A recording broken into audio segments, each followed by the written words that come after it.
the big kingpin of Dorm 4, all of his henchmen, had now begun to work for Eddie because they figured he was a much better boss to work for, a kinder boss than the big cheese they were working for. So they started to follow him everywhere, and they started to regress into abuse because he was giving them so much money. It was more money than they'd seen in their life.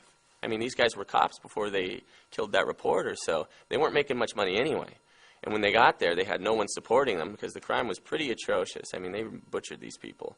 So they had only one path to take, and that was to become hitmen. And they did it well. And they were both, I'd never seen Mexicans from Mexico City so tall. These guys were 6'6", probably 260 pounds. And one of them looked kind of like Maguila Gorilla, so they called him Maguila. In that whole group, they called them Los Maguilas.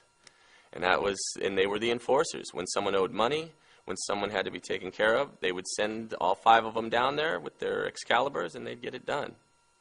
So the head of the cartel was losing business by the 3rd week he was in Dorm 4, because now they were his staff during the day.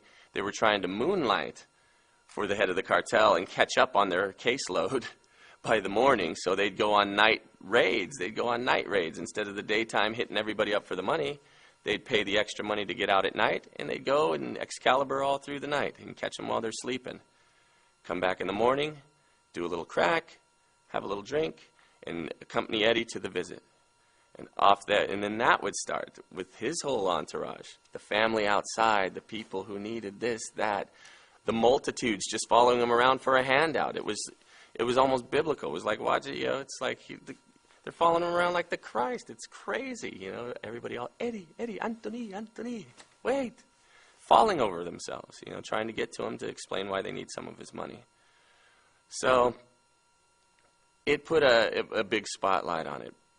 But I think Eddie and the head of the cartel became close through it because despite it all, and he knew that Eddie knew that he was just taking his money when they played poker, but he respected the fact that Eddie was always cordial with him.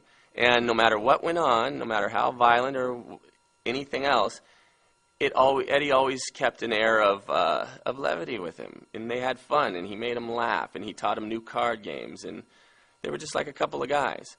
So over time, I think the head of the cartel started to weigh his options when he was getting ready to leave.